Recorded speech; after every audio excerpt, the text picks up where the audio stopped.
Hello Flosstube friends! Today is Monday, October 14th, 2024. I am Audrey Marine and I have not had a video for about a month. I've made trips to 2 needle workshops, attended a retreat, bought some stuff, had some finishes, new starts, made some progress. I've got a lot to show. So I thought since I got home earlier than expected from the Hobby House retreat and I've got some time and some good light, I thought I'd just sit down and do my recording now.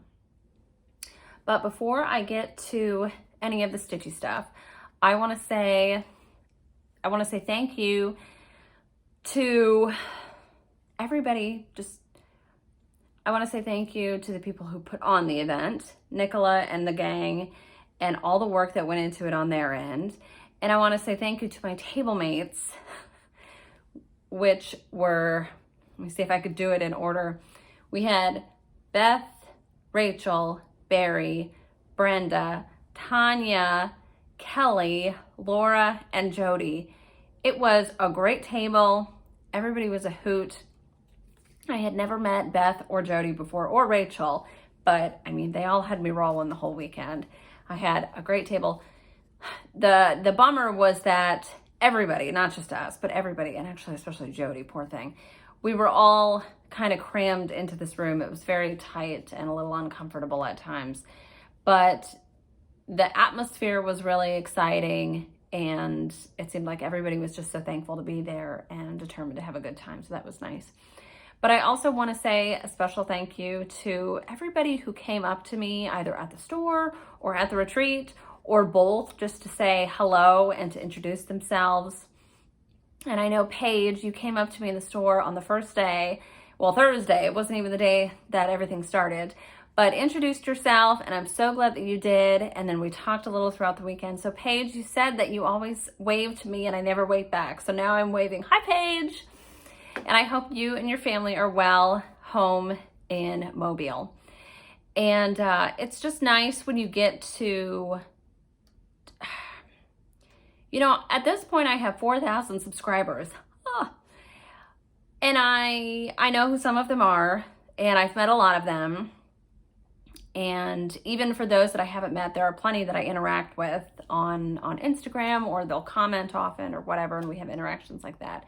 But to actually meet somebody in person and to hear a little bit about them, it's really nice, and you feel like there's a deeper connection and there's a greater purpose to what you're doing. I have gotten a lot of joy, so many hours of fun and entertainment and laughs and ooh, what's that? From Flosstube, from other people's videos. And so I'm humbled and I'm grateful when I have people come up to me and tell me that they get that same sort of joy out of my videos. So I'm very, very grateful. So I'm grateful to you, Paige. And I also want to say hello to Bonnie. Bonnie, I'm so glad you introduced yourself. The thing I cannot forget about Bonnie is her adorable haircut. Bonnie, if I could pull off a pixie cut, I would. I love your hair. And I want to say thank you. Now, I wrote a bunch of names down, so I want to make sure I don't forget anybody.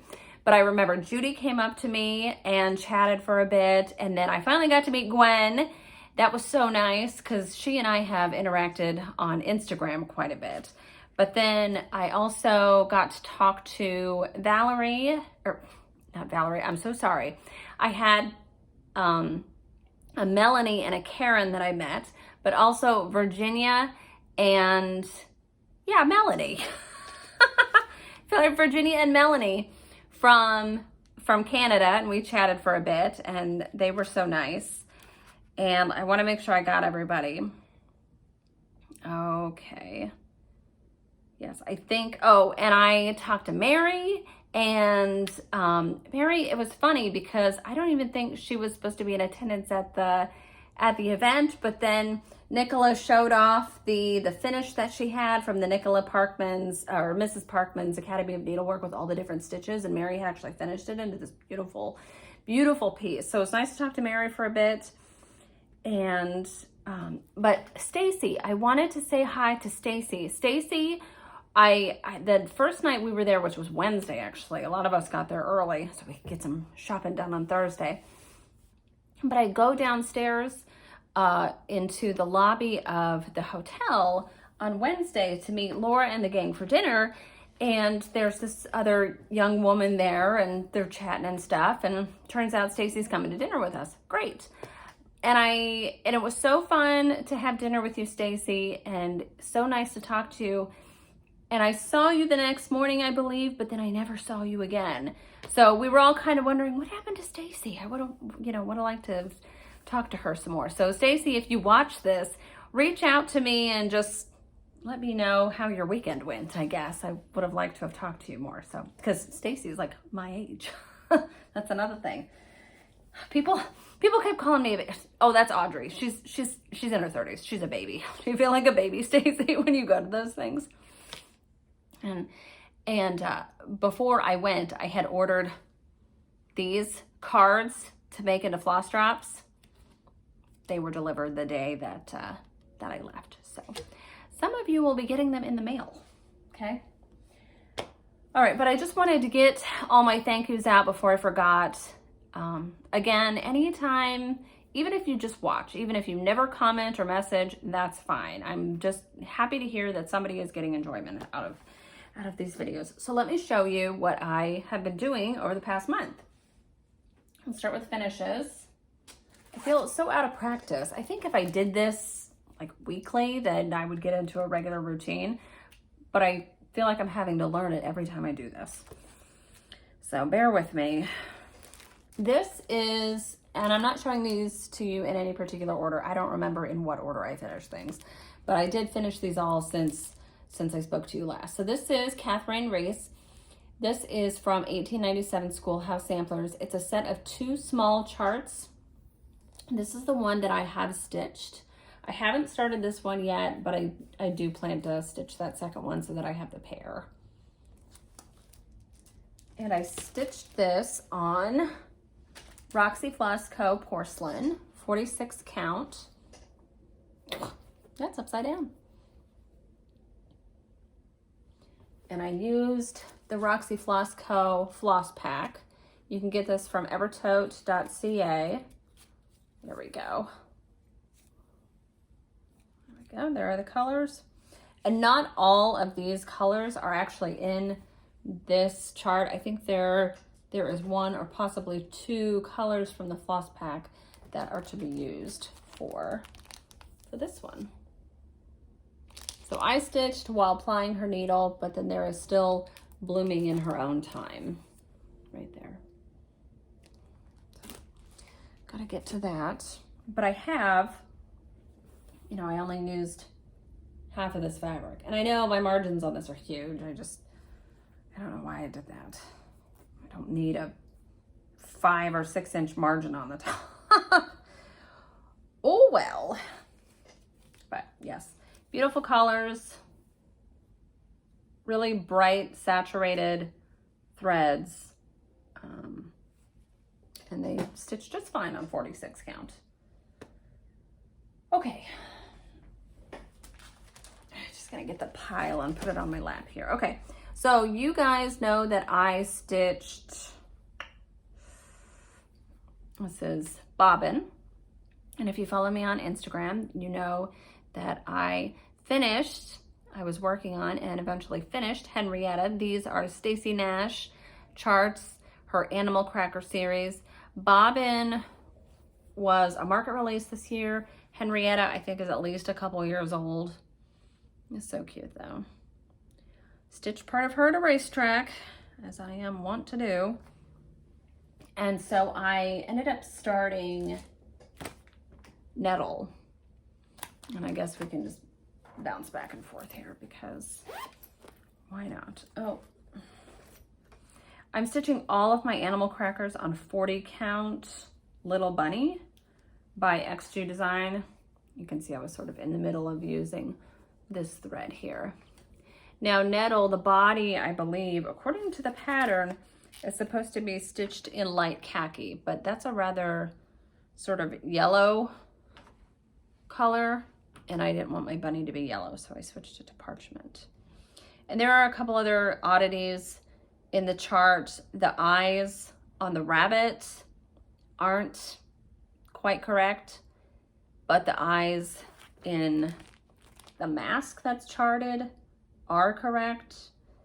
And then there are some differences in the symbols for a couple parts of the dress. So if you stitch this, just be aware, you might want to, give a good look to the chart and then also consult the photo, because I don't think it exactly matches. But anyway, that's so cute. And I did change, there was supposed to be another stitch, another black stitch right up in between there. But to me, it looked a little odd. It kind of looked like her collar was going into her chin. Oh yeah, because there was actually supposed to be 3 stitches right there. And I didn't really care for that. So I just left those 3 black stitches off and made them the same color as the bunny face. And I think it looks very nice. So that's what I have so far. These are so cute. I think I'm going to, I've got my, 2 more animal crackers, Clovis and Reynard. I have them. I already have all the weeks floss for them. And of course I'm going to use the same fabric. I have plenty of it to do 2 more animal crackers. So once I finish nettle, then I'll start another one. I don't want a bunch of animal crackers going at once, but when I finish one, I figure I can start another. So these are the colors for nettle. So I don't know if you guys can see the difference. Yeah. So here is the light khaki. It is hard to tell, but this to me seems pretty yellow. So I went ahead with the parchment. Oh, you can't even tell. This is the parchment, this is the light khaki. In person, I swear there's a difference. Yeah. And for some reason I don't have, what is it, marmalade that's called for? Yeah, I ordered, I thought, all of the colors from Hobby House when they were first released. And they were out of lily pad, I remember that. I was like, oh, well, that's fine, because I have like 3 skeins of lily pad for some reason. But I found that I didn't have marmalade. And then I was just keeping, because this fits very nicely in a small, one of my like smaller medium-sized purses that I actually think is too small for me. This is a bag from Starry Owl Stitchery. And it was like 20 bucks, 25 bucks. It wasn't that much. And it works very nicely. It holds a hoop, holds my little bit of fabric. And you can even get the Stacey Nash pattern in there if you really work at it. Okay, so those 2 finishes. And then the other finish I have, which I finished last month, was 1 more of these Jack-o'-lantern Jubilee pieces. This is With Thy Needle and Thread, Brenda Gervais. I had done Trick or Treat last year. This is on 40 count Grandpa's sleeve from XJU Design. This is actually what I would call the front if you're thinking about the die, because it's a little less saturated on this side. But this is the first one that I stitched, so I wasn't really thinking about it. And then when I was working on it, maybe even once I got done with it, I realized that, well, I probably should have stitched it on this side. So, oh well. I did that one. And then I also did this one last year, which I just love. Ghosts and Goblins. Yeah. And I love that the ghost, you can actually kind of see these spots through the stitching of the ghost. So he looks translucent, which is perfect. So to finish off a trio, then I stitched this one. Boo Cats. So cute. 40 count linen, called for colors. Yeah. Didn't take too long once I got started on it. So I would like to have these 3 finished off into little pillows. And they will be part of my Halloween display next year, because there is no finishing them right now. So I feel, I wanted to make more Halloween stuff, right? So that I would have lots of Halloween stuff for next year. but just knowing that I'll have at least those 3 pieces to add to my any Halloween display I have next year, that's great. Because I pulled out a bunch of Halloween charts, and Laura even sent me a small piece of, what's her face from Bewitched. It's a small piece of fabric. Oh gosh, I can't even remember. Anyway, Laura sent me a piece of like weird Halloween-y looking fabric that I was going to do a small on. I pulled some other things, and I was like, oh yeah, I can do a bunch of small Halloween charts. And of course, you know, the best of intentions. I will show you one other Halloween thing though that I got. So you may have heard that there is a relatively new floss tuber up, and her name is Michelle. She's put out 2 videos, I think, so far. And in her first video, she showed a bag from Starlight Stitching Co. And I thought it looked like a nice bag, so I went and checked her out, and I found that she had some little things like this. And this candy fabric is from Halloween by Moda. And I have a larger patchwork project bag from Joanna 1966 on Etsy that's made out of a bunch of different fabrics from that collection, and I just love it. So I thought this would be a good complimentary accessory to put in with that bag. I haven't put anything in it, but you open it like this, and as I say, this is from Starlight Stitching Co. I want to make sure I get it right. So open it up.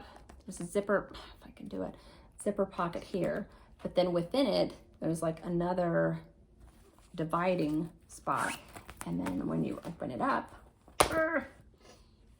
place for your needles and orts. So yeah, very cute. And didn't cost that much. Free shipping, no tax. The way to go. Okay, back to finishes.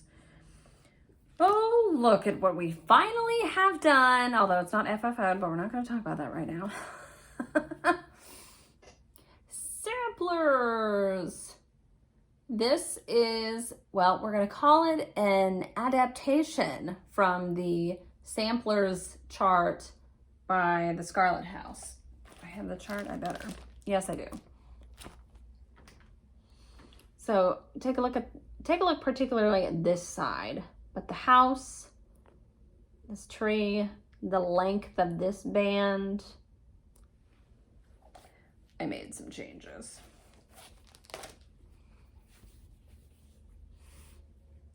I realized in the alphabet here that I hadn't left the right number of spaces in between a few of the letters, which meant the Z was a lot farther this way than it should have been.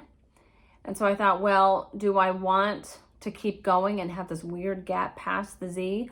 Or do I want to allow myself the opportunity to get done with this sooner? And I absolutely said yes to that. So I brought this down, you know, brought the border down. It ended up being 4 stitches shorter, which is fine. But, you know, because of how the checkerboard is, it worked out just fine. I did not enjoy stitching this band. And even there's supposed to be some like little stitches here and here, like buds or something, or I don't even know what they were supposed to be. But I didn't even do those. And I didn't make this band as long as it was supposed to be. I do remember talking about this. The last time I showed it, I talked about putting my name here. I could have put Audrey Marine and then the year or something, but seriously, I was like, I just want to get this done. So I did the math, and I figured if I put A Marine, it would fit just fine right here. I did find that this gap here, this like space, looked a little awkward. So I stitched one of these rabbits just in reverse in a different color. So I stitched it there. And then I took that additional little, I don't know, part of the house. You see it's like the main part of the house and then a smaller bit. I didn't even stitch that. I didn't stitch that star. And I didn't stitch the little plant or tree or whatever it was that was supposed to be here. But we are calling it done. So when I am up to it, I will try to adhere it. Maybe it's got to be some fusible interfacing, right? That I can use to adhere this to some wool or something and then whip stitch them together as well around the edges. And then it will fold, you know, maybe fold in thirds as I had talked about before. And I can use it as a little needle book, and then you would see my name on the front. But it is done, and it is on a home dyed fabric. This was a piece of fabric that I got from Number 12 Stitch Co., but I tea dyed it. So it's not what she had intended it to be. But that was, at the time, my oldest whip. So to have that checked off, that's very nice. Now my oldest whip is A Shepherd's Song by Plum Street Samplers. And it is in mid-November. It will be a year old. So I should probably pull that out. I do like that piece. I've made so much progress on it, but I'm still only halfway through. So I'd say about halfway through. So I need to take it out and at least look at it and go, yeah, I should finish that. Where did this go? Oh, yeah. I was like, where is Alice Tippett? She's at the Framers. So I finished this, but I can't show it to you. I posted a photo on Instagram though, so if you are on Instagram, you can take a look. And I know some other people have finished this as well, if you're curious to see more photos of a finished version, because it is so small and it's only 9 colors.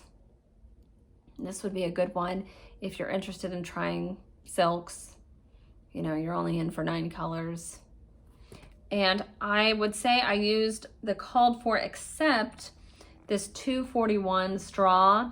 I did not have that 241 available, so I used 240, which was like actually a little more subdued, which I like. And then later I was working on something else and I was like, oh, I have 241. Oh well. So Alice is done. She's at the Framers. So next time you see her, she will be beautifully finished. Okay, my last finish to show you, right? Yeah.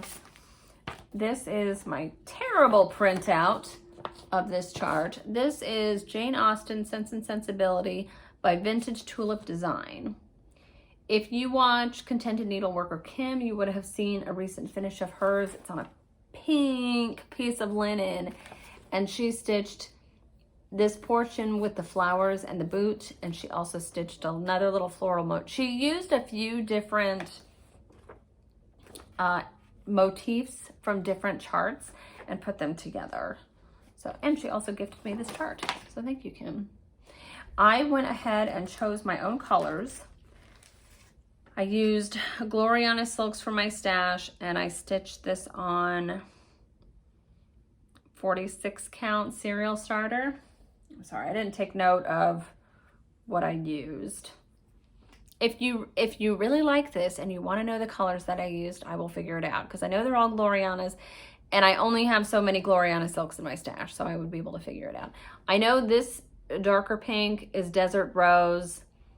I think this lighter pink is Antique Rose or Victorian Rose, one of the two. The light blue is Blue Heron. Yeah. And actually this dark blue might actually be a Water Lilies. But then I ended up using some kind of gold for the bottom of the boot and then where the buttons would go. Kim used beads for the buttons on her boots, and I thought that was very clever. And then the inside, I was just gonna use a yellow Gloriana, which I have because the chart calls for a yellow in the center. And then I realized because I actually changed the color of my irises, they might have a different center color, and they do, because these are supposed to look like strawberries and champagne irises, which have a very, very deep burgundy red center. So I found a variegated floss that would work there. I'm thinking, I know it doesn't have much of a margin on this one side because I thought I was going to do more over here, but I'm thinking that I might turn this into a needle book or pin disc, because as much as I whined and complained about this thing, because it took a really long time to make, after I was done with it, I could not stop thinking about it. I was like, oh, I want to make more of those. So it's time consuming, this finish, but I like the product. It wasn't necessarily difficult. It was just really, really time consuming. So, but I would like to get more of this Silk Noir in a bunch of different colors so that I have it to finish into needle books, because I love this rough texture that is used for this. So, oh, and if you like this but did not watch my previous video, this ribbon embroidery kit came from MaryJoHeine.com, and then I used Silk Noir also from Mary Jo. This trim is a cord that I made using a water lilies. I think it's like hot peppers or something like that. And then this ribbon is from Mary Jo. This is an antique button that I got in a pack of something from Stitch Folk. Okay, so those are all my finishes. Yay! It's been so long since I finished those things. I mean, it's been more than 2 weeks since I finished those things. And so I'm already feeling very distant from them, and it's hard for me to remember what I did. Because I finished several things last month in September, I allowed myself to start some new things. I'm still at right around a dozen whips, which is good. Again, talking to Bonnie in the store, she was talking about how she's got 2 things going on and she doesn't really like it. And it's like, I feel your pain, Bonnie, because I've got 12 and it's like, I need to finish something.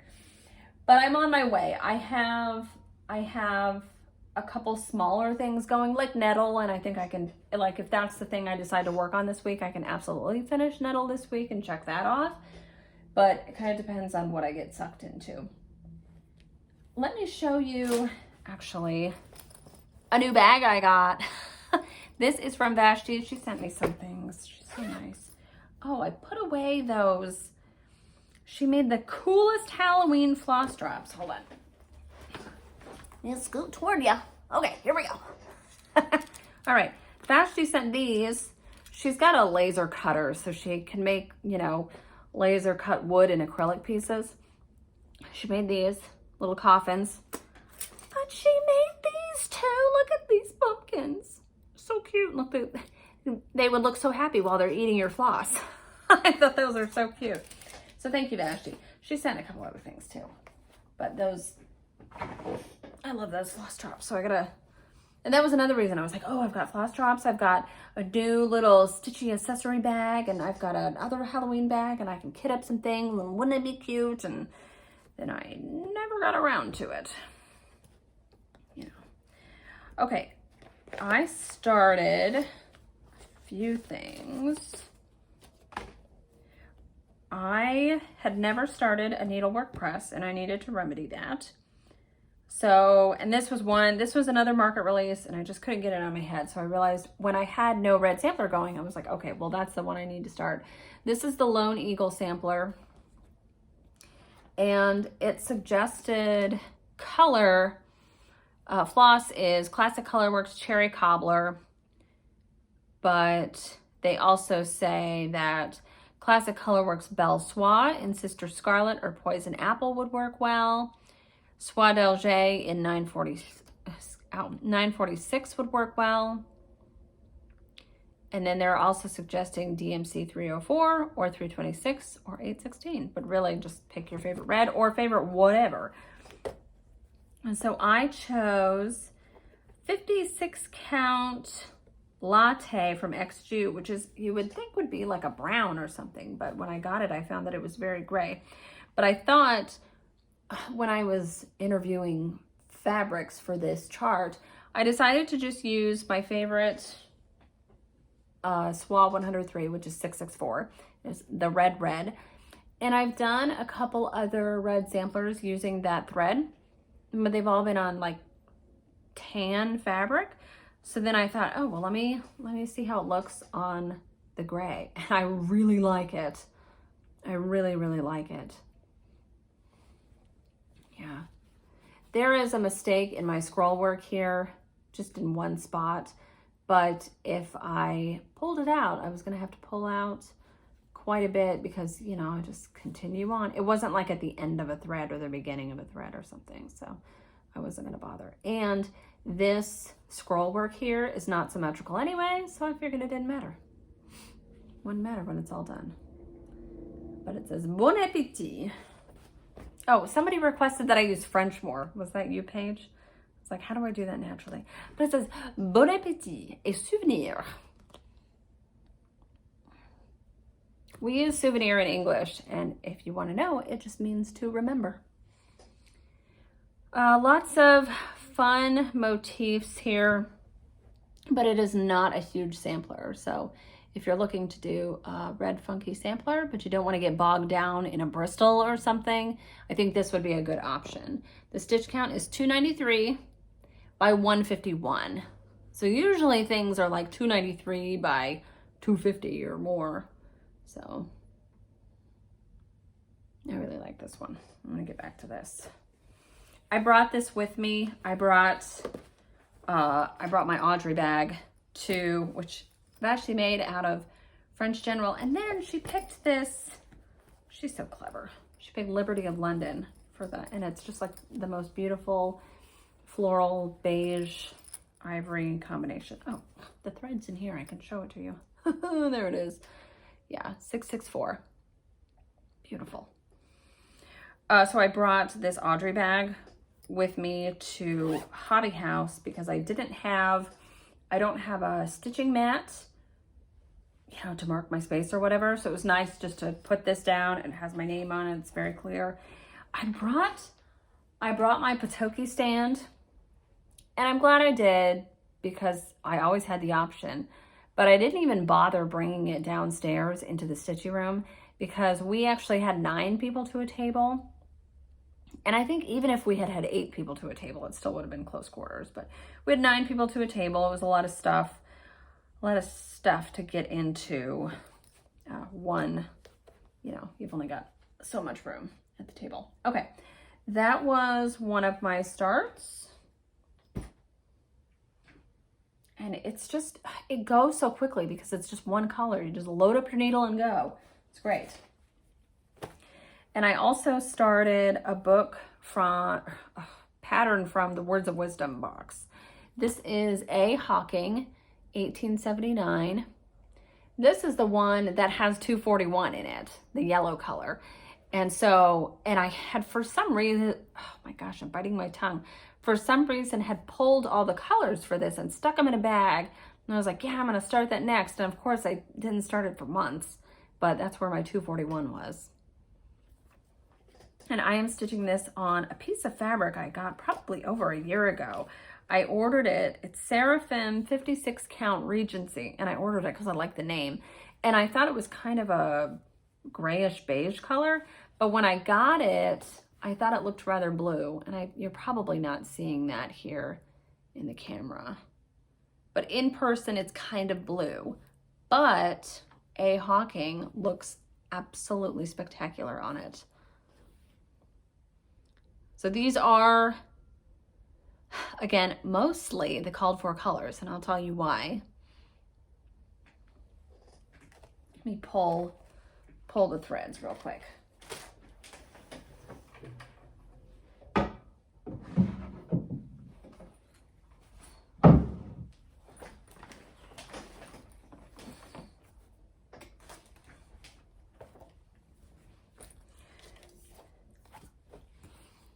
Okay, in the photo, you can see that the border is done in one aqua, and then this band and these light blue letters are in a different color. Maybe you can't see in this video here, but in person, looking at this photo, I can see 2 distinct blues.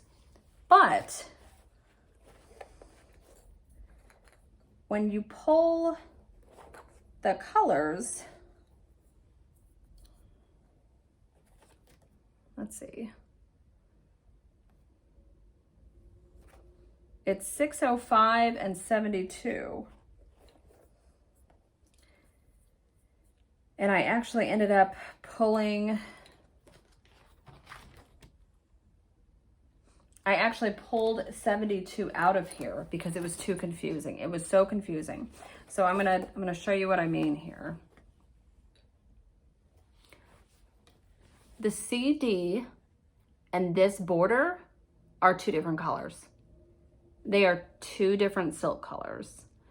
But to the naked eye, I know that there are two different colors. So when I look at it, I can see a very subtle difference. But if you didn't know, if you weren't told that there were two different colors, you wouldn't even see it. And so I'm thinking, why am I going back and forth between two colors that to anyone else's eye is gonna look like the same color? So I actually went ahead for, I replaced 72 with 73. And 72 is much more of an aqua color, and this 73 is like a sea green, like a light sea green. But I thought that's kind of the look you're getting in the photograph. So you can see two different colors there, and you could not in person. So I left the CD in rather than change it. It's my reminder that, you know, we're making changes as we need to. But then these colors, they're this CD here and this line, you know, they would have all been in a color very similar to this, and I went ahead and changed it. So you can stitch the called for if you really want to. You can stitch it all in one color, or you can change things as needed. But this one, I was having a lot of fun with it. That color issue notwithstanding, it was going very quickly, and I really enjoyed it. And actually, I think now that I've gotten through all of these color changes up here, the rest of it should come pretty quickly. Because look, we've got like the first letter of each word here is in green, but then the rest of the words are done in the same blue. And I'm already done with the yellow because this is all the yellow that there is. Yeah. This one is going to be pretty small. On 56 count, it's supposed to stitch up to about 4.5 by 4.5. So this one might get made into a pillow as well as a couple others that I've done. Not sure. We will decide when it's done. I don't know. I might want it on my wall. Okay. So that is that start. I have one other new start to share with you, and I'm very excited about it.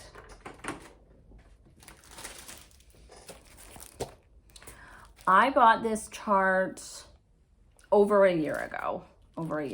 I got this from a local shop in Zionsville, Persnickety.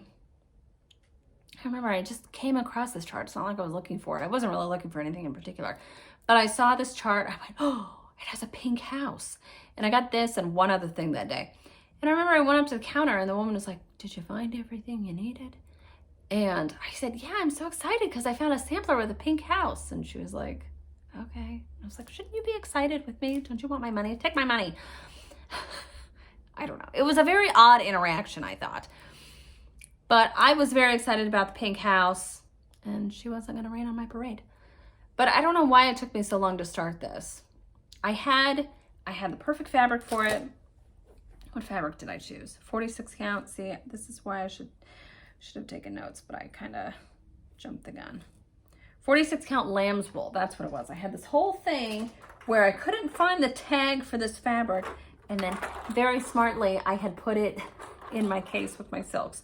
Now, this chart, Shakespeares Peddler, this is Mary A. Williams, 1818.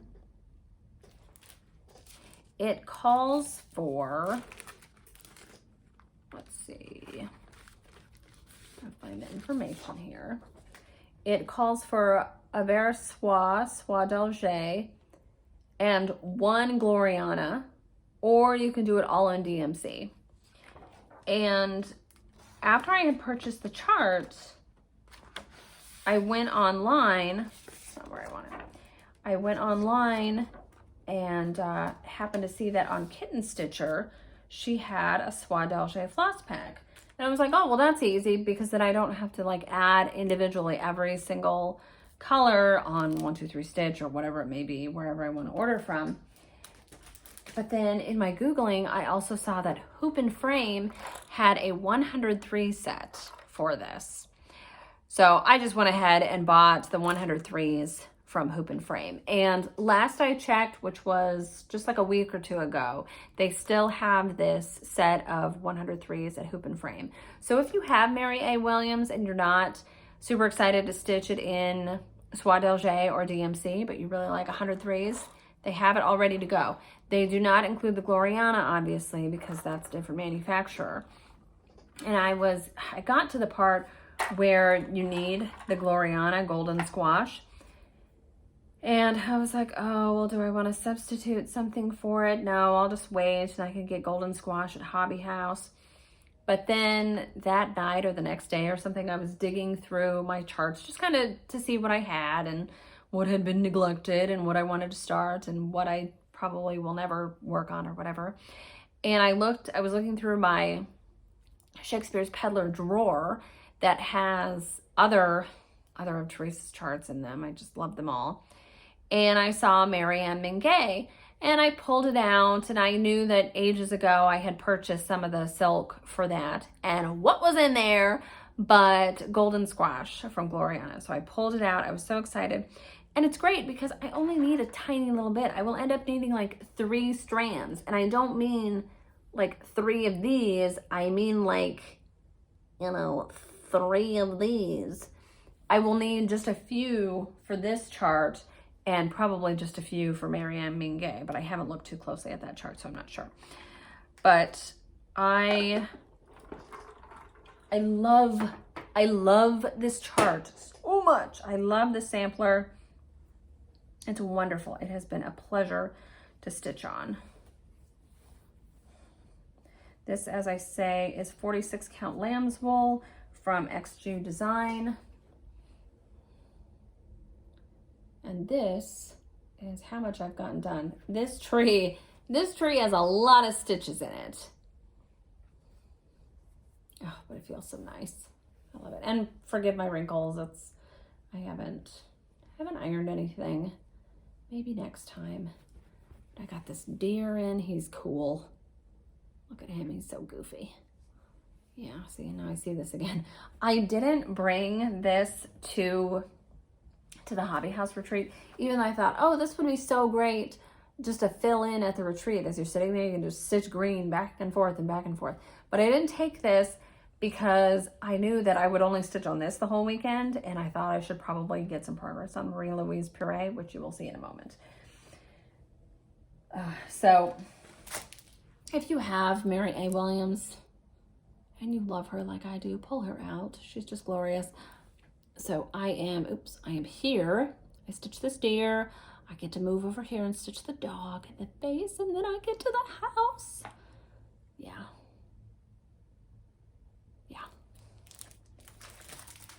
And then maybe some very keen-eyed viewers will see that I am not stitching this as charted.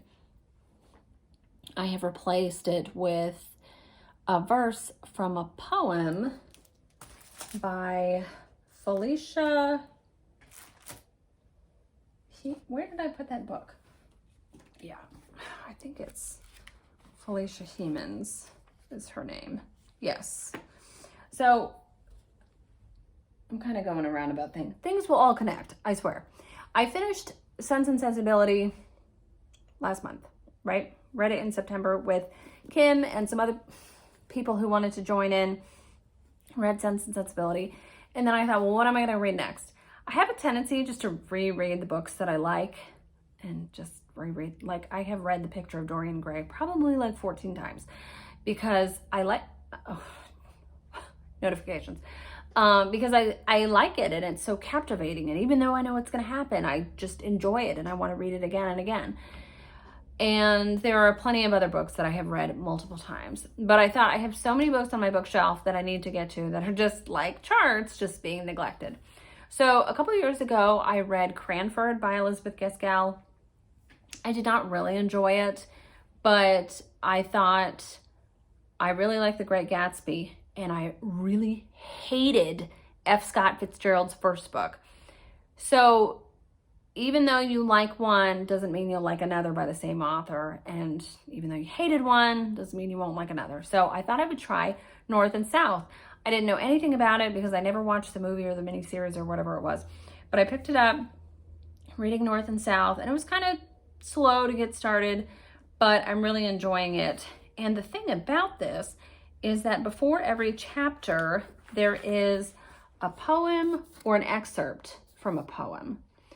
And it's been great because I don't have to read a book of poetry, and yet I feel like I'm getting an education while I'm reading a novel. It's wonderful.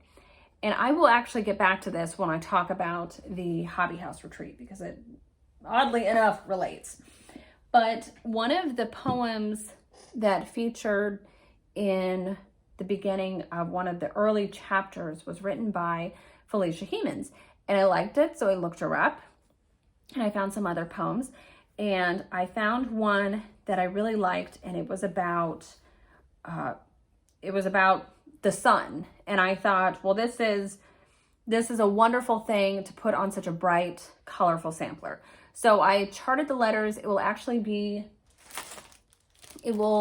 be shorter in length. So my lines, or Felicia's lines, will be shorter than these lines. But Mary Williams here has given me a way to fill in the lines because she's done these funny little keys that I can just put in the lines. And then it would also be a good place for me to put my little signature, or rather actually maybe over one put Felicia's name and then put my signature maybe in the corner, or I can hide my signature like in the animals or something like I sometimes do. So anyway, I'm very excited about this because I was thinking about changing this and then also adding my name to this cartouche as well. We'll see how it turns out, but here's another look at this. Oops. Yeah, I love this sampler. It's so pretty. There's this one bright pink berry up here, but then so many of the rest of them are cream colored, but there will be more pink ones. So, Cameron has a pink house. You gonna stitch this? Look at all the pink. Pink. Yeah, so pretty. So I'm gonna get back to that. Okay, those are all my starts. I will show you progress on Marie Louise Puree. Since you've actually seen her before, you've been looking at this thing for 9 months. Here she is, Marie Louise Puree, 1911 by Hands Across the Sea Samplers. There is a model of this up at Hobby House Needleworks as well. If you stop in there, you can see it when you go in, it's to the right. This is on 46 count gold sand by XJU Design. And yes, I do like XJU. There was a time there that I ordered over a dozen pieces of fabric from her. So that's why some of these pieces I've already finished or maybe have been going on for a while, they're on XJU. Because there was a time there that I pretty much only had fabric from XJU and number 12 Stitch Co. And they both have great fabric. So this is my progress so far. We're getting there. So that blue A, B, C, D, E, that is the 10th row. So that is October's row. So you can see the row above it, September's row is not done. But I didn't do September's row in September at all. I did September's row and that little bit of October at the retreat last weekend. And even though I kind of felt bad about not stitching September's row in September, I didn't even start it in September, I think the break from this project is what I really needed. Because once I picked this up at the retreat, I had no problem continuing on it. It was great. I mean, for one thing, all these letters are the same color. And then you just do a red zigzag. And then all these letters are the same color. I did a little bit of the border, but not as much as I should have. That's gonna be the trouble in finishing this.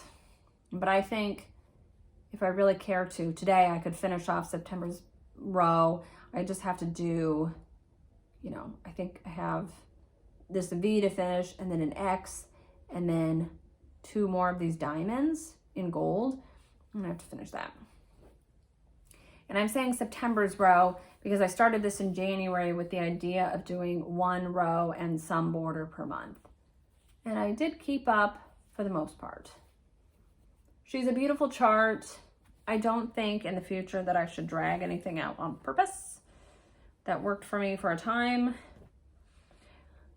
But I've also talked to a few people about it, and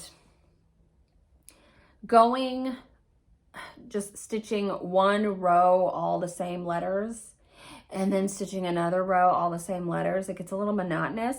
Whereas if I were to do it in my normal method, which is like starting in the top left hand corner and then kind of going down and then coming back up, then I would have had more variety. So that's why even at the retreat, you know, even though you might think I should have just stitched all September at once and then start on October, I stitched like half of the September row, and then I went ahead and did these letters because I wanted to mix it up a little bit.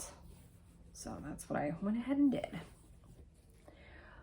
Okay, let's go ahead and talk about the Hobby House retreat. It was the Great British Sampler Weekend comes to America. They had the Great British Sampler Weekend last fall in Swindon, UK, and they're going to do it again next fall in Swindon, but this was sort of the in-between in the US thing. And the reason why I said that North and South kind of relates in some weird way is that there were several presentations done. Nicola spoke and her friend Sue spoke, and now I think of it, I don't even know Sue's last name, but she is behind Minnie McBeans. Like, she is Minnie McBeans. The company is named after her grandmother, but Sue is friends with Nicola. You would have seen her on some of her floss tubes. And Michelle Moulin-White made a presentation. Hers was great. It was really interesting and very fast-paced, but easy to follow. And I got to tell her afterwards that I really enjoyed it, because I did. It was very interesting. But back to Sue's. Sue's was interesting and surprising because she was talking about Yorkshire, where she's from, and she was talking about it being a mill town and very industrious, and, you know, the early to mid 1800s, we're talking about the Industrial Revolution and how that would have affected the community, and the girls who were stitching and their families and this and that and everything else. But when she was talking about this town, and I forget it, I should have looked it up. It starts with a K, but it's up in that area, and she was talking about this mill town and how they had riots. And I had just gotten to the part in the book. This book, as I said, I picked it up. I didn't know anything about it. I just knew that it was written by Elizabeth Gaskell, so I figured it was set in England like the other one that I read, and it was. But this was written in the mid 1800s, and it is about a young woman who moves with her parents from the London area to Milton, which is up north. It's a mill town, and there comes a point in the story where there's going to be riots, almost riots, like things are heated up, and there's great tension between the working class and the mill owners, and things are happening. And I thought, oh my goodness, she totally based her story on real events, and it was just very interesting. I called Ryan afterwards. I was like, I accidentally did homework. It was great. It was great. So I will say that book got off to a slow start, but I have enjoyed it. It's very interesting, and just how it worked into this weekend in this really interesting, weird way has been satisfying, I guess I'll say. So if you are into you know, 19th century literature and don't mind a slow start, I would recommend it. Okay. Do you want to see what we got or what I bought? Let's see. I'm not going to show you absolutely every little thing that we were given, just because you're going to see that on other people. There were several other floss tubers there, so you're going to get your fill of information about the Hobby House Needleworks retreat. But there was a main class piece, and we got the chart and our choice of linen and our choice of silks for that. And then there were a few other charts that you could purchase, and I purchased one of the three. I purchased this one. So the idea was that there were charts available from different areas in Great Britain. So this was the Scottish one. And I bought this. I think that green is absolutely garish. But I bought this one because I liked the composition, and it has several specialty stitches in it. Well, I say several, maybe there are only two. But it has eyelets, which I haven't done in a while, and I'm wanting to get back to those. And then it has some alternating double back stitch. Oh, and bullion stitch. Yes, there's one bullion stitch for the door knocker there. Yeah. So I bought this one. This one, they said, was exclusive to that weekend, which means you could only buy it that weekend and only at Hobby House. I guess I would think that this would be released at a later date, but I'm not really sure. I'm not sure, as I say. There were two other charts that were available for purchase and are exclusive to Hobby House, but sounds like you can purchase them, you know, until they run out. And one was a monochrome sampler that was done in a really, really dark green that almost looked black. And then there was another one that was very, very small. And Laura's like, why didn't you get that one? That's my favorite one. I was like, well, it was very basic. And I was like, I don't need that. It was like an alphabet, two birds, and the girls' names. And it had a very pleasing color palette. But again, it's like, how many charts do I need? So I got the Scottish one. Oh, and it says Eliza D. Curtin, aged 13, February 1873. So even though it's not February 13th, it does say 13 Feb, which is my oldest son's birthday. He was born the day before Valentine's Day. He was supposed to be, the doctor said he was going to be born on February 10th. And I was like, nope, he's going to be born on Valentine's Day. And I was closer. I was closer. And my same doctor, he was a great doctor, but he also said that Morris was going to be born early June. And I was like, no. We do double digits in this family. He's going to be born at the end of May. And yeah, due date was like June 3rd or June 4th or something. And I was like, no, he's got to have a double digit birthday. And sure enough, he was born May 31st. So we had a 13 baby and a 31 baby, which I just love. I love that. So I got all sorts of fabric too. I didn't, even though they had like silks nicely kitted up for all these different charts, I didn't buy the silks for Eliza Curtin because I don't know that I'm going to get to this one right away. And I'm sure I have a lot of these colors or will be able to get them when I need them. Okay, our class piece. Let me show you that. I have been looking forward to this for a long time because in the Facebook group that was available to attendees, Nicola, quite a while ago, had shown a close-up. She shared a photo, a close-up of the border of our class piece. She's like, something for you guys to look forward to.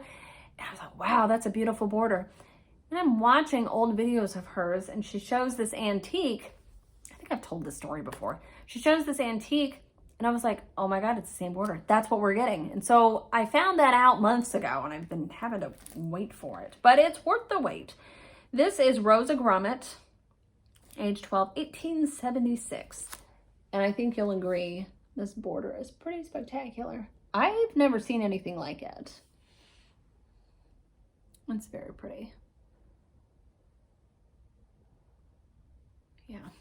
And so she also showed that there was going to be a mini McBean's available, a little fob or doodad or whatever you want to call it that had this image on it. It was very pretty. I didn't get that though. I didn't need another trinket.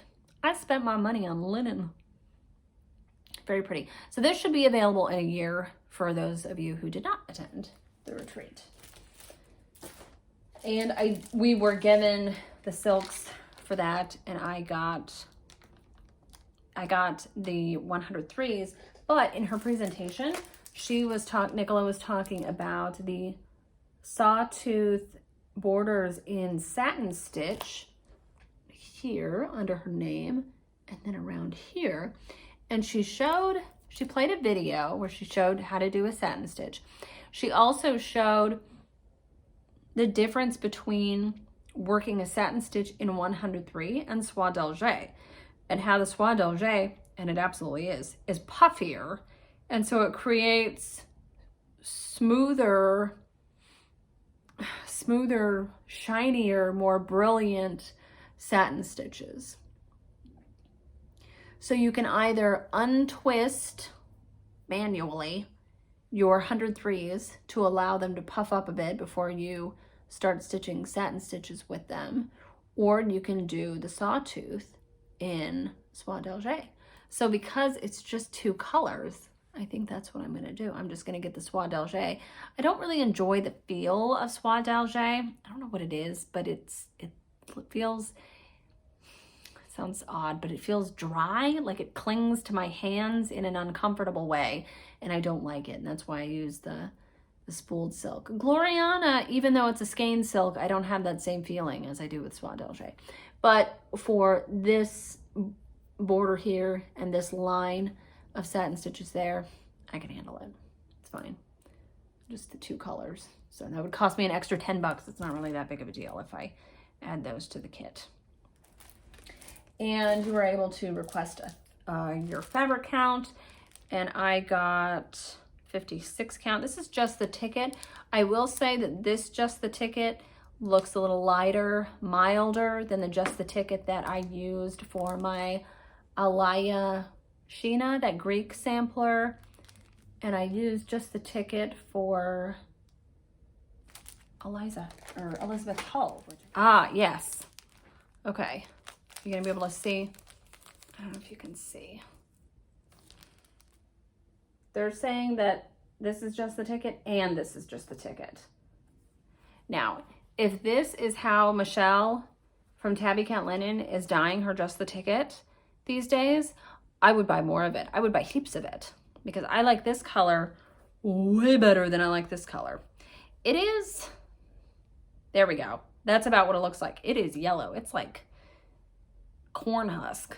Yeah. And then this is more of a milder yellowy beige. So I was very excited to see that. But that's what we got with our class kit. That. And then we got several other charts throughout the weekend. Michelle of Tabby Cat also gifted us this little kit. So US flag and part of the Union Jack. That says 2024. And a couple people she gave this to us on the first day, like right away. And a couple people actually finished this there at the retreat. I was not gonna do that. I had stuff to do. And she gave us everything that we need. So this looks like a piece of tickety-boo. It might be something else, but ribbon and two little charms. We got a Statue of Liberty and Big Ben. Cute. I would like to do that. I don't think it would take much time. This is from Ray Niles, Red Barn Samplers. And we also got, very exciting, we got a little bit of painter's thread. I have some painter's thread 103, and you can get it from threadnuts.com in the US. And I just love the variation in the 103s. This is Soie d'Alger. So pretty. Oh, and this is Picasso? No, Chagall. This is Chagall. I should have known that. Yeah. And so if you like this color, you can just order Chagall from threadnuts.com. They also have ribbons and other trimmings as well that are all hand dyed, hand painted, whatever it is, whatever the system is. Okay, at Sampler Symposium, we got a lot of charts there as well, and there were several things on display. And one of the things that Nicola talked about was the Welsh language, and she showed a little Welsh sampler, and I loved it, but it wasn't available for purchase, and it wasn't gifted to us at Sampler Symposium. Well, I saw it on display at the Hobby House retreat, with all the other class projects and other things that were going to be released and available for purchase and stuff. And I saw it on the table and I was like, oh, I want to buy it. Well, I didn't even have to buy it because she gave it to us. This, can you imagine? Let's see. Look at this. Ooh, maybe I should frame them and put them up together. Look at this. This is A. Hawking. And this, who is this? Sarah J. Jones. So this is a very tiny, beautiful sampler, and it's got the Welsh alphabet on it. Yeah, beautiful. So I don't know release details on this. She gifted this, and I don't know if it will be released or when. We got a gift from Michelle, Tabby Cat Linen. She had a really interesting story about this piece and how she acquired it, in addition to her wonderful presentation. It was great. Some of the stitches in this one are stitched over 4. So a couple of the ladies were talking at my table, and they said, well, instead of stitching over 4 and over 2, you could stitch over 2 and over 1, and it would be tiny. It would be tiny, but kind of funky, but really cool. And she was talking about this piece, and Laura's like at the table like this. And then when Michelle said, it's my gift to you, Laura goes, ah! She's so excited. She's so excited. Yes, we get it. And then Kathleen Littleton, she put together a piece that incorporates motifs and bands from 5 different samplers in her collection that have already actually been charted, and I think most of them are available for sale. One I know is a club kit, the one that everybody's going bananas about right now. But so she took parts from samplers from Ireland, Guernsey, Wales, Scotland, and England, and she put them together to make this. And you can see Ireland, Guernsey. So she's taking elements from different samplers. And then here are family initials and the year. And so she's encouraged us to personalize it in our own way. Wow. Maybe talking is not something I should have tried to do today, but yeah, so really pretty. And then she also gave us a bookmark, and then she's got information in here about Irish samplers specifically. So it was nice to talk to her. I got to talk to Kathleen at the store. Oh my gosh, Hobby House was such a madhouse. But anyway, I had a nice conversation with Kathleen. We were talking about one of my purchases because I had this basket and I was just like chucking stuff in it. And then you just leave it on the floor, like tuck it under a table or something, go out to lunch, come back, hope that the line is shorter, and then check out. That's what we ended up doing. But I had, now we're into my purchases here. I had this chart in the basket and she saw it, and so we started talking about it. And she showed me a photo of her holding the antique framed next to a woman who had stitched this and also had her version framed. And it was amazing how big the antique was, for one thing. The other lady's reproduction was still pretty big. I wonder what she stitched on, I'm not sure. But the woman's stitch, her finish of this was on what appeared to be kind of a dark colored fabric.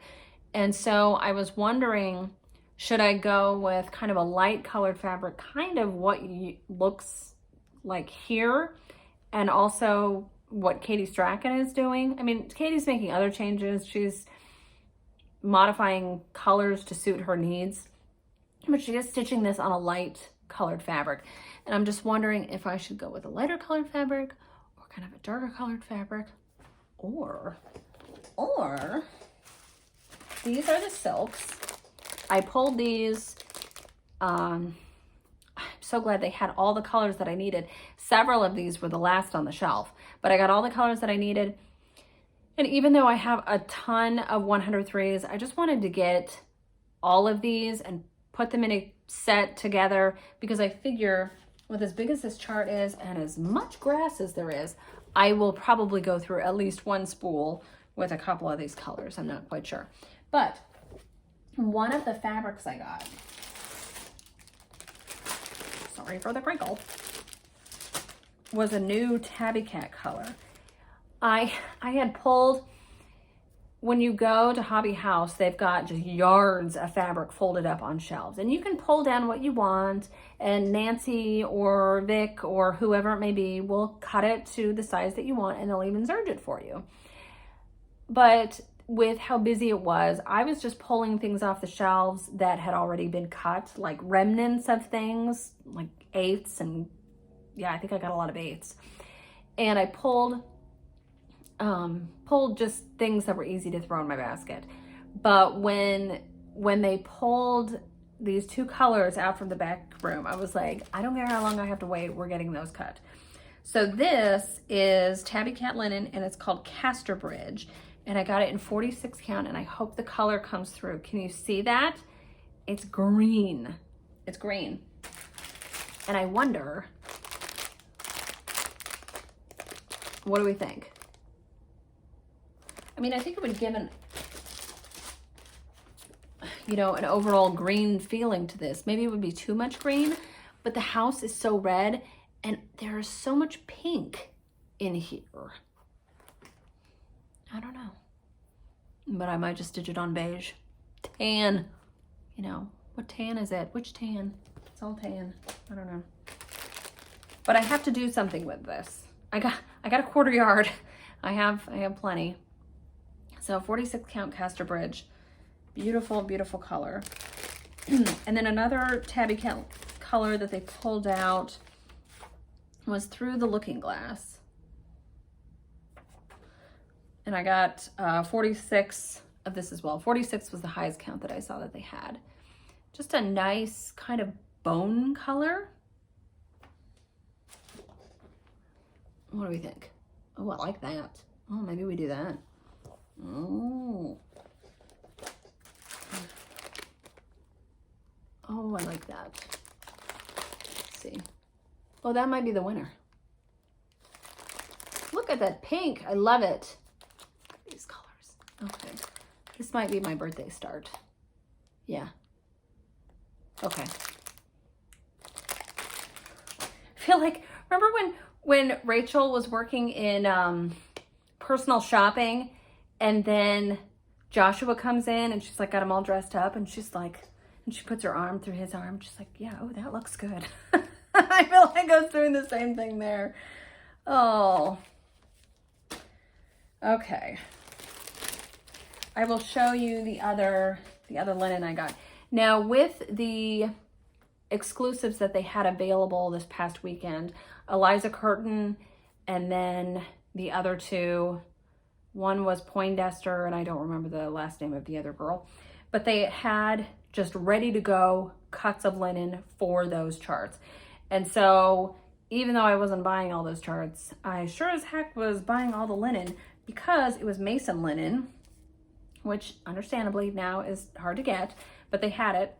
They had it in 46 was one of the available thread counts. So I got a piece of 46 count antique button light, and that crinkle is tissue paper in there. This is haberdashery medium dark, also 46 count. And then this is antique button medium dark, 46 count. I think this is the fabric that was paired with Curtain. Although this looks so dark, and usually things photograph lighter. No, it says Mason Linen, Antique Button, Medium Light. And this is medium dark. Bizarre.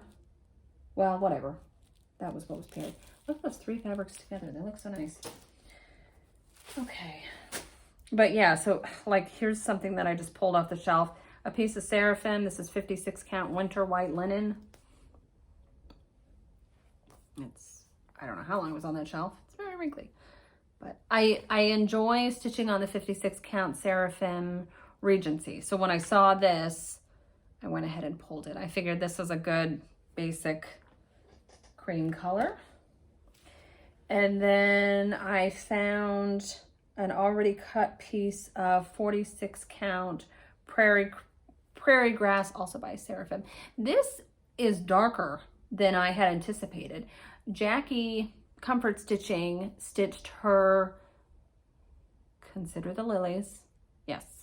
See, I have to think, is it Consider the Lilies or His Eyes on the Sparrow? Because they're like matching pieces from Heartstring Samplery. But she stitched her Consider the Lilies on prairie grass.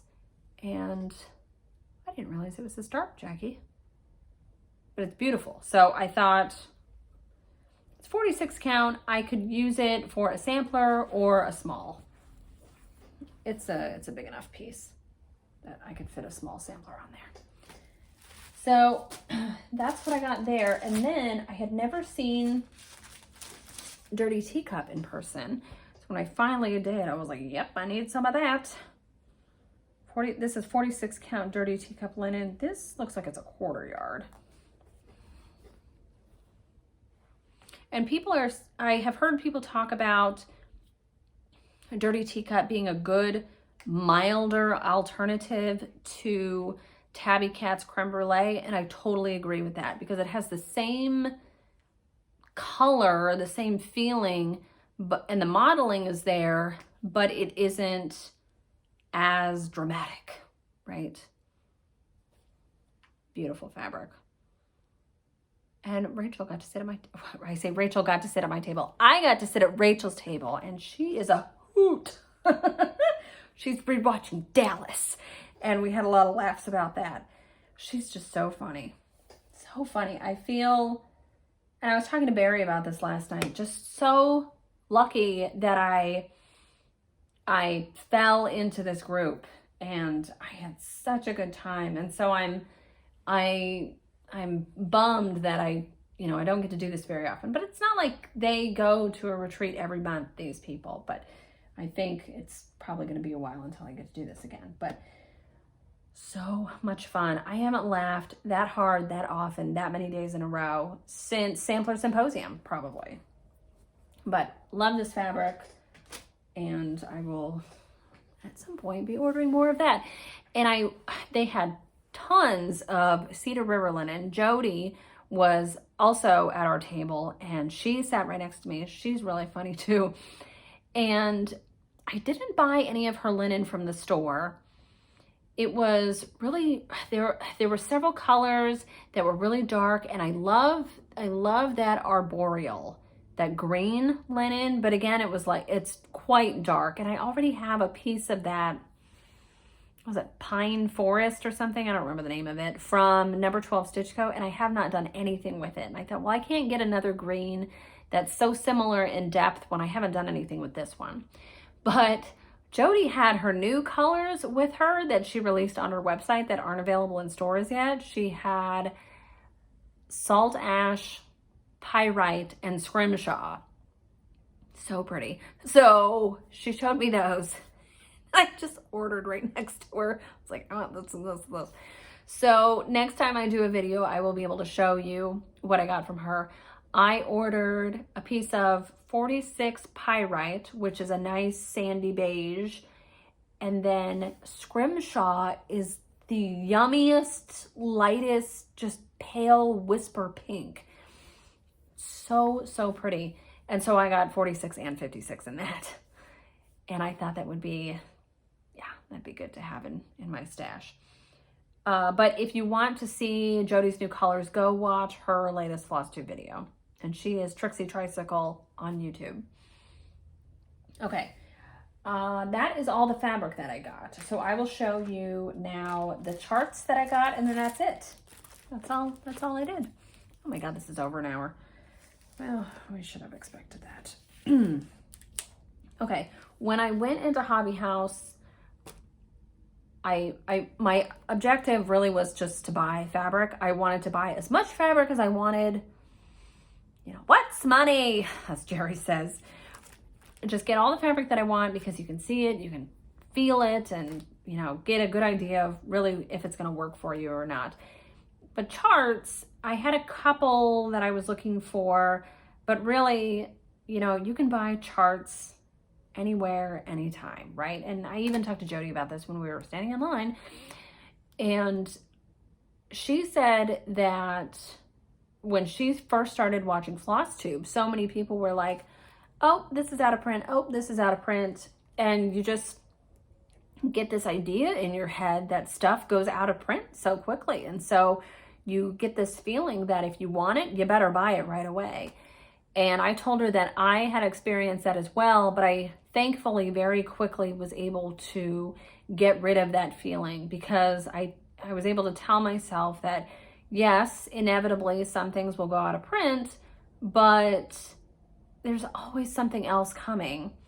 And if it's something I really, really, really want and it's out of print, I probably can find somebody who has it, who is willing to loan it or sell it to me, right? So I just went in looking for a couple things. And I got, well, let me just show you this one first. I got this little thing because it's so cute. Brenda has finished this and Laura has started it. So cute. Scarlet House, Classic Colorworks, which I don't have a lot of, so I'll probably just pull other overdyed cottons from my collection to stitch this one up. I don't think it would take long at all. And I might, although I like the square, so I might have to stitch my name or something else on the top there. But I just love dogs around the tree and the little crowns. Just a cute, colorful little sampler. I like that. And this one I saw on the front table. It's an older hats chart. So old that it comes with the tassel. The tassel. You guys remember that from Aladdin? Give me some tassel. This is Anne Gardner, 1723. And I bought this because it's got a lot of satin stitches and a lot of weird birds. Oh, Anne Gardner, 1723. I'm sure I would have seen this on the website, the amount of times I've gone through the hats portfolio, but I didn't remember it.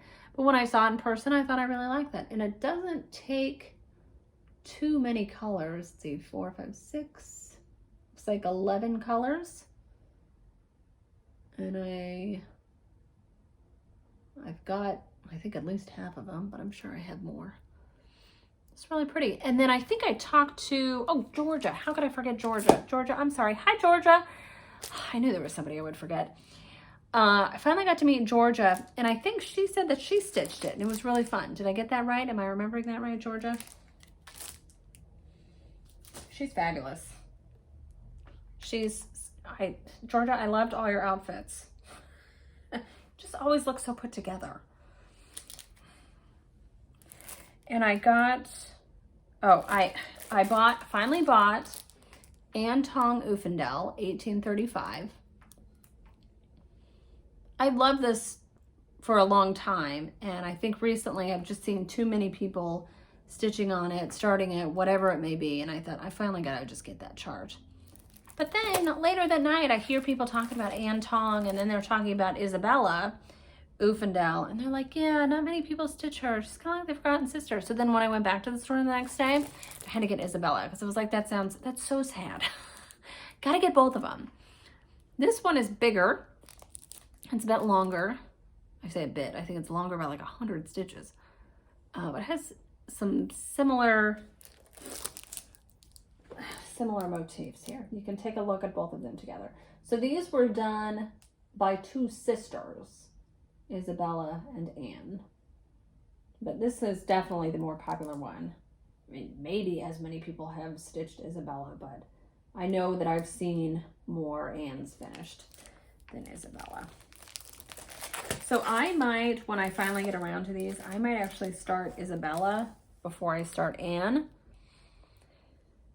I'd also like to do a conversion to 103 because it's just charted in DMC and Soie d'Alger. And I would want to use the spooled silk.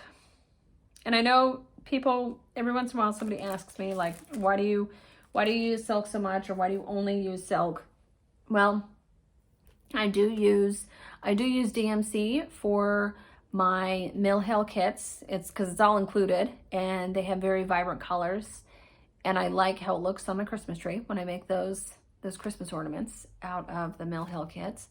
But as far as anything else goes, if I'm gonna use cotton, I really like variegated cotton. Like I like my Roxy Floss Co. and I like my Weeks. I just like the variegation.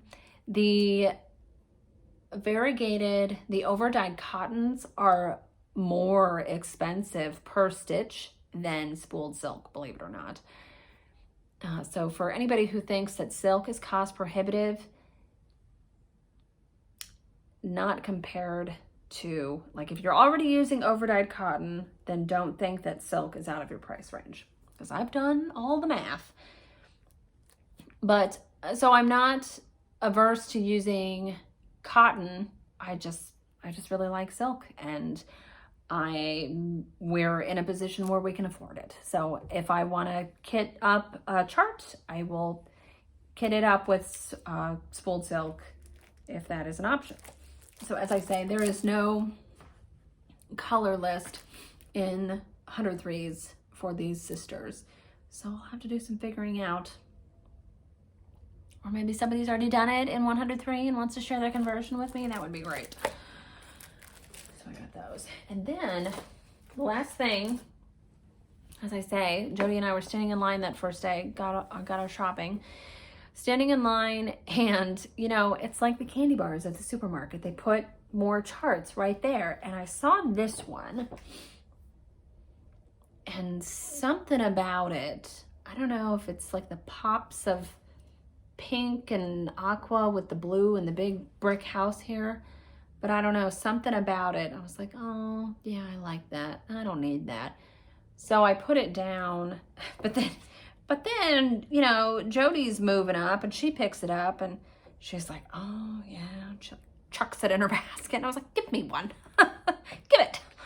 And another, oops, sorry guys, another thing that was really attractive about this, honestly, is that it is charted in silken colors, which have the same texture as Gloriana, and it's stitched in Gloriana and a few of Soie. If you want to take a look, can you see that? So not a ton of colors, and some of these I already have. Like I already have Granny Smith green, I know. Well, there are a few others that I know I have. Oh, Mary's mauve or mauve. And it is a full color chart on really nice paper in a booklet. So I think I need to check out Running with Needles and Scissors, because if this is how they print all of their charts, that is very attractive. And this is My Father's House, Magdalena Vanderbijl, 1856. It's B-I-J-L. Sorry, I don't know my Dutch pronunciations. Okay, and there was something else I bought. Where did it go? Oh, here it is. I was missing a couple colors for Marianne Mingay by Shakespeare's Peddler, which I mentioned earlier. I was missing two silken colors. Well, one of them they had, which was Linsey Woolsey, and the other one was Tulgey Woods. Is that what it's called? It's got a goofy name. They didn't have it, but I Googled it and I saw that it was kind of a hot pink. So I went down to the Gloriana display and I pulled Coral Red, 257, and Valentine's, 036. So I figured one of those should work for me. Once I get started on that chart and I get to a point where that particular color is called for, then I'll make a decision. And if I don't want to use either of these, then I'll put them into something else. I wanted to just pull every Gloriana that looked good, and there were a lot of them, but I didn't do that. So I just want to start all the things now. Oh, what a mess. Okay. Was that fun? Yeah, it was fun. But now I gotta put it all away. I gotta iron the fabric and tag it and hang it up in my closet. That's not happening today. Not even a little bit. No, I'm gonna put on my jammies and find something to stitch. I think I'm probably going to work on Mary A. Williams, because, you know, it's been like 5 whole days since I've worked on her. And then I think when I come back to you guys next, I will have the October row of Marie Louise puree done. I think I can handle that, because it's just those little blue letters, and I really need to do more of the border, because I don't want the border.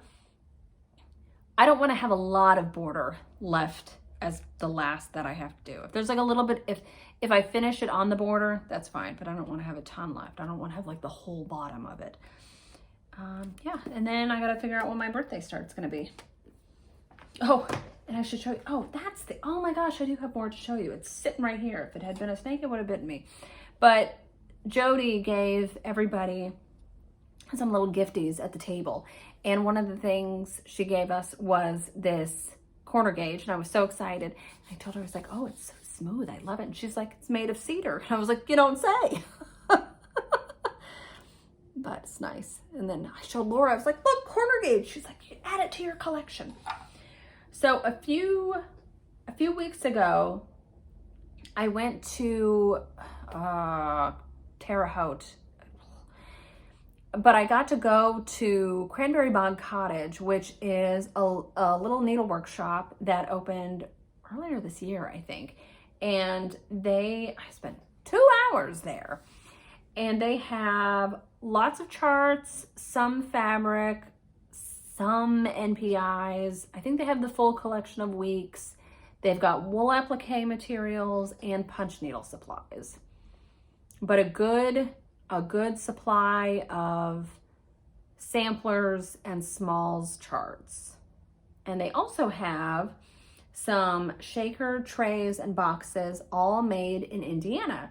So as I say, I was there for 2 hours and I did do some damage. So I got a few charts and I'll show those to you, but I wanted to show you this tray that I bought, because it's definitely one thing that I was looking. I knew that they sold these shaker pieces, and so I wanted to get one of them. And I will say, this is a beautiful piece. I'm so happy I got it, because honestly, I throw what I need in here and I can cart it from the Floss Palace to the living room if I want to go back and forth with my stitching, and I'm not having to be like, okay, do I have everything I need? I just put it in here, and look, I have my pin cushion from Vashti, and I have this needle book that I made, because honestly, I put so much work into that, I want to look at it all the time. So it just like travels around the house with me. And I brought it this weekend and like put it out, and you know, nobody saw it, but I saw it. And put a little strawberry in here. I need to make more of those strawberries. Oh, and another thing, thank you, Brenda. Brenda bought a buttload of needles at Hobby House, and she gave basically several of us at her table. It was like, who wants 28s? Who wants 26s? So I got some 28 Colonial Petites. I had 2 of these from a Stitch Folk box, and I really like them, but I keep them in the little Stitch Folk needle case that came with that box, so that I wouldn't lose them or get them confused with anything else. But now I have more, so I feel like I can use them. I can put some in here, and I can put some wherever else. Anyway, this I think was a very reasonable price for this tray. It's very well made. I've seen some other shaker style pieces that are not nearly as nice as this, so I'm very happy with my purchase. I love it. I love it. And also at Cranberry Bog Cottage, I got some charts, as I say, didn't need, but it was like I'm there and I want to support the shop, so got a few things. This was released recently. This is a Scarlet House. Home is where my samplers are. It's charted in SWA 103 and DMC. But of course you can use whatever colors you have in your stash for that. This was just so cute. It's a big fat chicken. Merry Chickmas by Not Forgotten Farms. That was a cute one. I was talking to Kim Goldman though, and I showed her that because I told her that I had gone to this shop, and she's like, oh, what would you buy? And I showed her, and she's like, what is with the chickens? She's like, why are you so excited about chickens? Like, they're cute. I don't want chickens though. Oh my goodness. Brian and I stayed in an Airbnb one time. This was several years ago. And it was like somebody's renovated garage and they made it into an apartment. It was really nice. But it was kind of in the like woodsy area of Elkhart Lake, Wisconsin. And they just had chickens running around their yard. No big deal. But they were big, and they would come up to us, and I was like, I just need to get into my car, and we're just going to the track. Like, please don't peck me. They were really big chickens. Really big chickens. But I like cutesy chicken things. I don't want chickens. And then this is a chart that I had mentioned when I was talking about Christmas in July and all my favorite Christmas charts. And so when I saw this, I picked it up. It is really cute. This is a La-Di-Da, a Merry Christmas sampler. Very small and only calls for 5 colors. That's it. Yeah. And then this one was just so cute. I'm sure I had seen it before, but had completely forgotten about it. And when I showed it to Kim, she's like, oh yeah, I stitched that. It's cute. And I thought instead of doing the alphabet in here that maybe I could put like our family name or something. I don't know. But then I might just be lazy and stitch it how it is. But this house, so funky. I really like it. It's kind of got like a Beetlejuice vibe. Oh my goodness. Okay, so I'm going to tell the story, Mom, and I told you to ask Morris, so if you haven't asked Morris, you're going to hear it here, even though you should hear it from Morris, so it's not my fault at this point. My ex took Morris to see Beetlejuice. They had watched Beetlejuice together so that they knew what was going on. And I have given my children an interesting musical education, I will say. So I guess Morris was so proud when he told me the story, and I felt so proud when he told me too. He said there was a point in the movie, in Beetlejuice, where Tragedy plays by the Bee Gees. And that is his favorite Bee Gees song. He's 10. He's 10. He said he's singing along to Tragedy. And it's so funny. Do you remember me telling you that, Laura, that was his favorite song when we were at Sweater Weather a year ago? And then you started singing it? So funny. But yes, Morris has a favorite Bee Gees song. And he has a favorite Tears for Fears song. And he has a favorite Oasis song.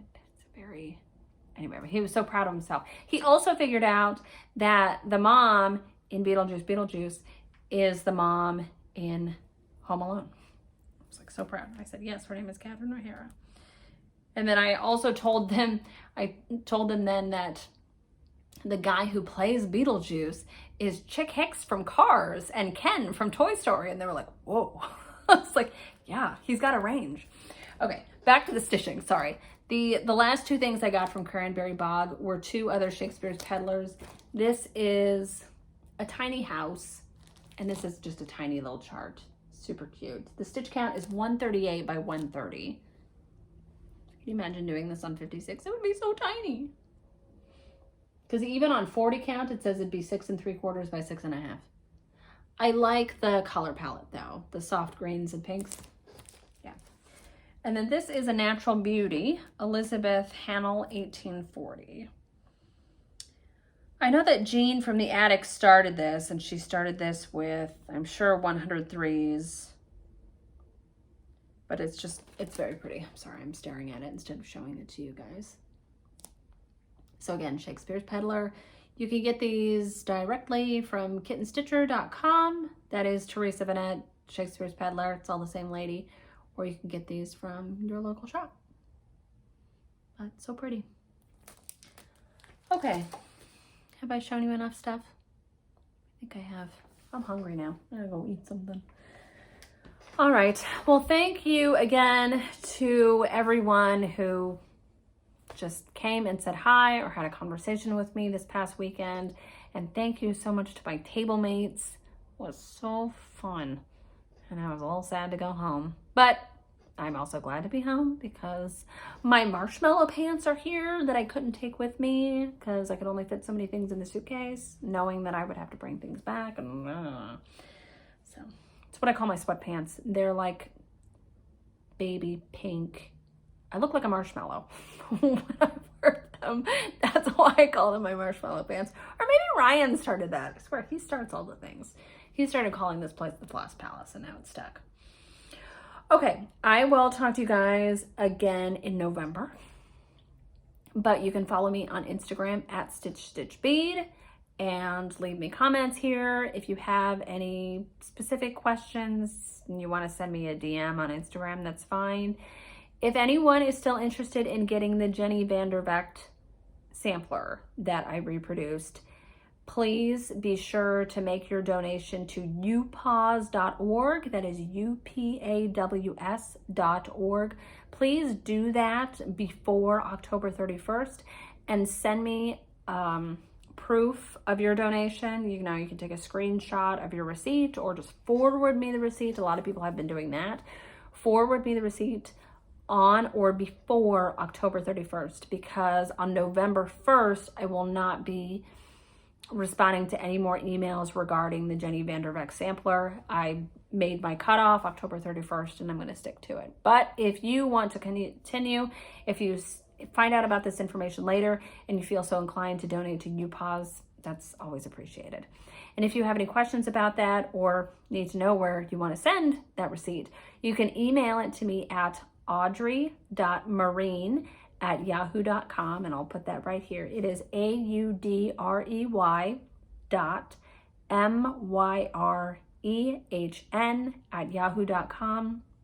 I know that a couple people they've had problems with the email address, and I think it's just because my last name is kind of a funky one. You just got to make sure you put the letters in the right order and it'll get to me.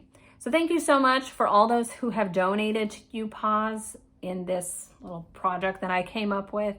And thanks again to everyone that I met, had time with, will miss until the next one this past weekend. So thanks everybody. Thanks for watching, and I'll talk to you next time. Happy stitching.